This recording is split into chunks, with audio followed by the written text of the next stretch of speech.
अस्सलामुअलैकुम। मोहम्मद अज़र सिद्दीक अपने programme mess views के साथ हाजिर खिदमत है। दो तीन इशूज़ है जिस पर तफसीली बात मैं करना चाहता हूँ। पहले तो क्या वाकई ही good cop bad cop Shehbaz Sharif, Nawaz Sharif, Maryam Safdar, क्या वाकई कोई दूरियाँ हो गई हैं या कोई लड़ाई हो रही है या हम सबको बेवकूफ़ बनाया जा रहा है? मैंने पिछले प्रोग्राम्स में आपके साथ बड़ी तफसीली डिस्कस किया था इस इशू के ऊपर और बताया था कि नवाज़ शरीफ ने सारे मामलात अपने कंट्रोल में ले रही हैं और शहबाज शरीफ को घर बैठा दिया। अब बयानियाँ दो तरह से वो लेकर चलना चाहते हैं। एक फ़ौज मुखालिफ बयानियाँ या सो कॉल्ड लिबरल का बयानियाँ लेकर चल रही हैं मरीम, और उनका ख्याल है कि ये 22 करोड़ अवाम में जितने उनके वोटर हैं मैक्सिमम उसके हैं। हालांकि ये रिकॉर्ड की बात है, ये तो बड़ी छोटी सी क्लास है, मामूली सी एक क्लास है जो बैठ कर रखी। और शहबाज शरीफ ने बड़ा वाज़ेह तौर पर चीज़ें क्लियर की, लेकिन हिम्मत नहीं है उसकी ना, वो आवाज़ नहीं उठा सकता। पहले तो जब तक इनकी वालदा माजिदा ज़िंदा थी शमीम, तो तब तक तो हालात ऐसे थे कि वो डोमिनेंस करती थी और शहबाज शरीफ को चुप करा देती थी। फिर हम इमदाद हुसैन के साथ शहजाद साहब प्रोग्राम किया तो उनका ये कहना था कि ये गालबन सगा बेटा नहीं है शहबाज शरीफ, और इसी वजह से डोमिनेंस इस वजह से है।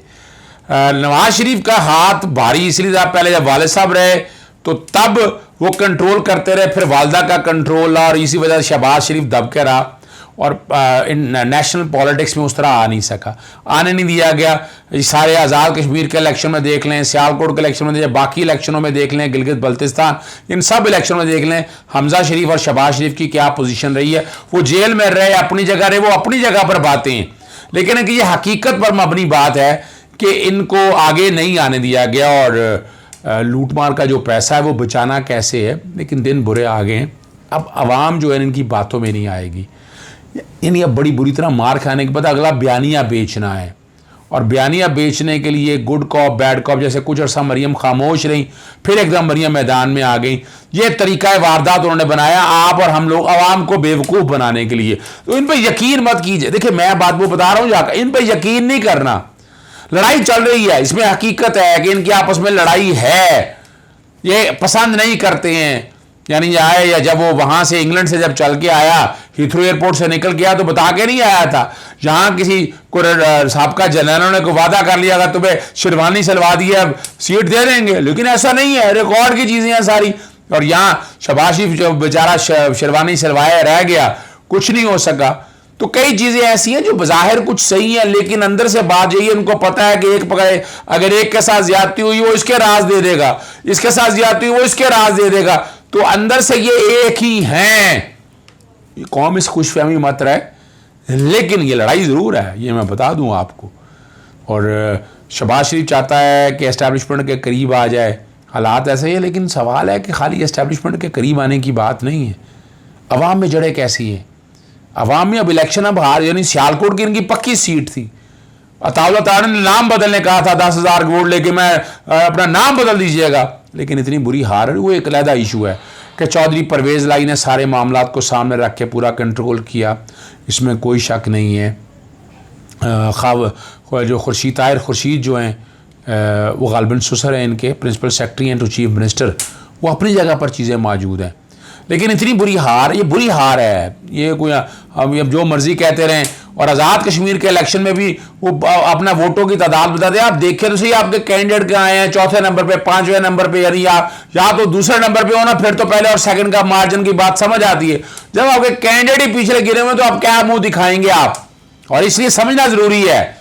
अब मैं अभी आपको लेके जाऊंगा नवाज शरीफ पर्ची माफी, यानी आप जिसको लीडर मानते हैं वो लीडर की औकात क्या है।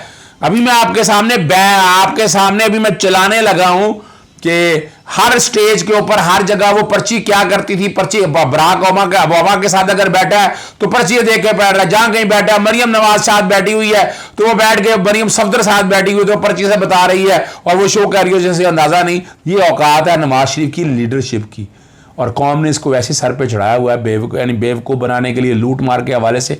मुझे ये सारी ज़रा पहले ज़रा वो ज़रा सुन ले, पर्ची किस तरह चलती रही और पर्ची क्या चलती, ज़रा देखिएगा वो।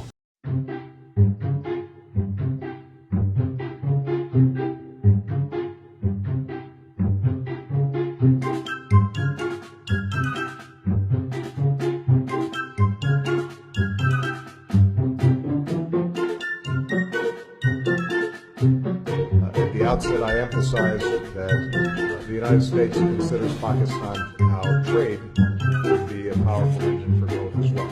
And we're going to be exploring ways that we can do it. I very much appreciate all the work that Prime Minister Sharif has already done. He has great challenges ahead of him, but he is somebody who stands where.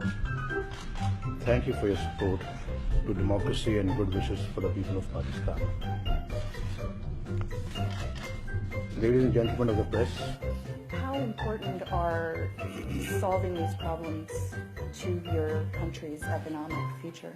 pardon me, How important are solving these problems to your economic future? it's very important.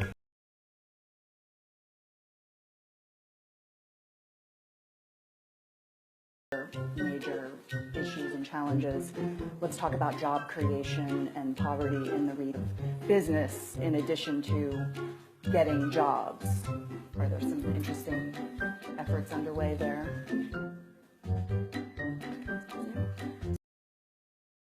I just answered your question earlier. I said Pakistan, of course, has the seventh.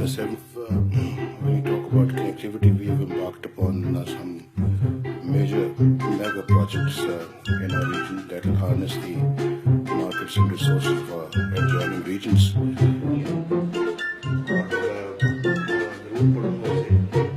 लेकिन उस फैसले में जैसे कि अभी media में मैंने सुना कि फैसले में लिखा है कि इस तरह सा करप्शन का कोई इल्जाम फकत की बात है कि ऐसी बात जजमेंट में लिखी है।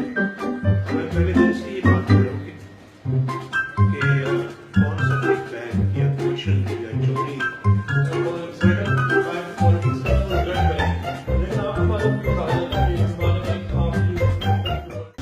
जी आपने वो पर्ची सारे मामलात में देख लिया, आपको अंदाजा हो गया कि नवाज शरीफ पर्ची या नवाज शरीफ का पीछे बैकग्राउंड पे क्या चीजें, औकात क्या है, कितना तजर्बा है, कितना यानी बैनुल अक़वामी लीडरशिप में बैठकर देखे ना एक्सटेम्पोर आपको फौरी तौर पर कहने की आपकी औकात होनी चाहिए, वो है ही नहीं आपके पास।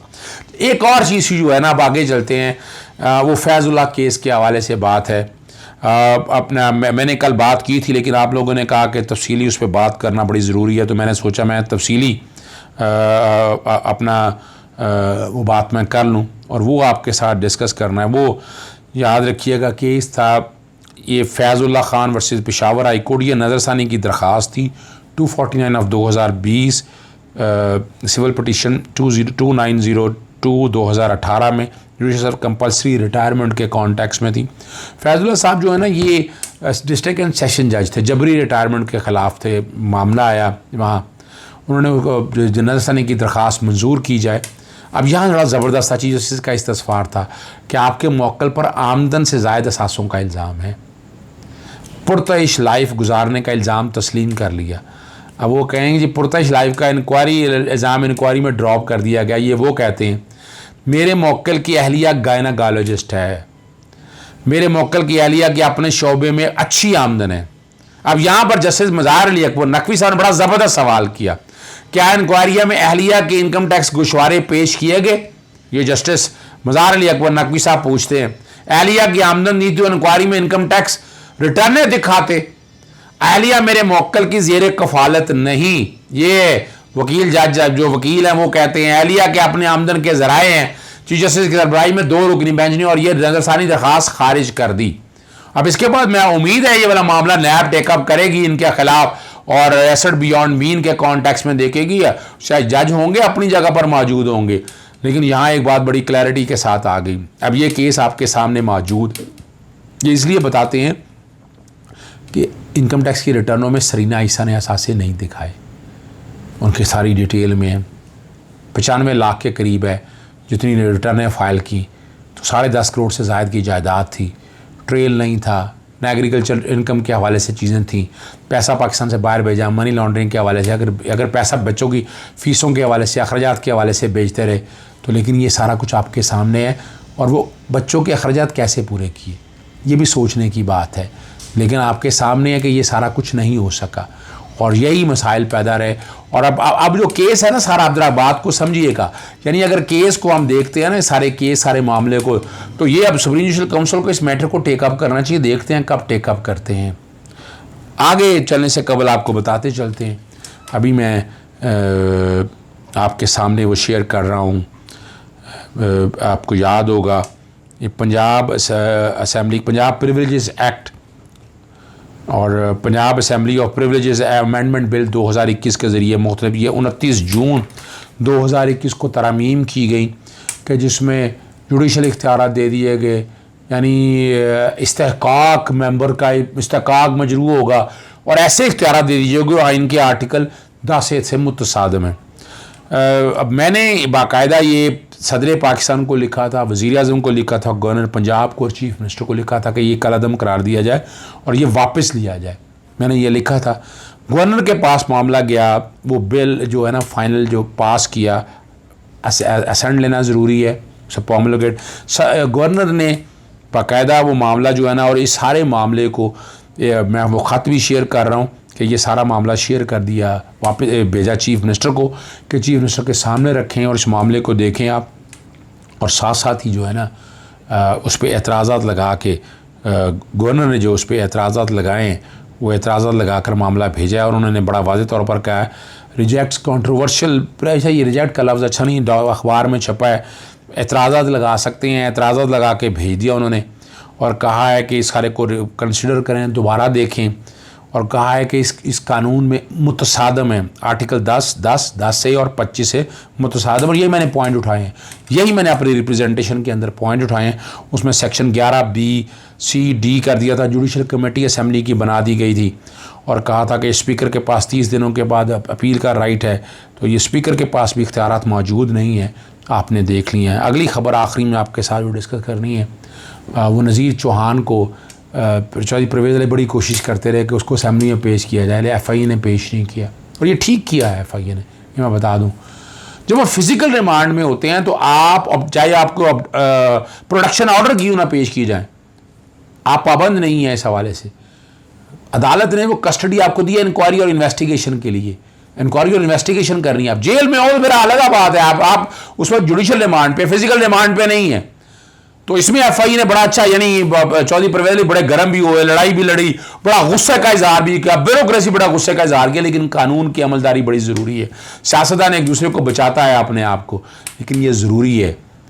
और नैब के अंदर भी आपने देखा कि जब अपना इनको फिजिकल रिमांड पे ले गए, प्रोडक्शन ऑर्डर जारी कर दिया, मैंने वो चैलेंज किया हुआ, पेंडिंग आज भी है, आज वो रिट पेंडिंग पड़ी हुई है कि जो प्रोडक्शन ऑर्डर है ये गलत है, यहाँ इनका मुनाफी आर्टिकल 25 की खिलाफ वर्जी है। और ये नैब के प्रोविजंस के हवाले से, मुख्तलिफ कोड ऑफ क्रिमिनल प्रोसीजर के हवाले से देखा जाए, मैंने ये बड़ी बातें बड़ी वाज़ेह तौर पर ये उठाई हैं। और लेकिन मैं FI की तारीफ़ करूँगा कि उन्होंने नज़ीर चौहान को पेश नहीं किया। इस तरह तमाम इदारों को, नैब को भी खड़ा होना चाहिए सारे मामले में। स्पीकर का कोई इख्तियार नहीं है कि वो अदालती इख्तियारात में मुदाखलत करे। प्रोडक्शन ऑर्डर तब वैलिड होगा कि जब वो जुडिशल रिमांड में जाएगा। आपके सामने सारी चीज़ें रख दी हैं, इजाज़त दीजिएगा। अस्सलाम वालेकुम, अल्लाह हाफ़िज़, पाकिस्तान जिंदाबाद।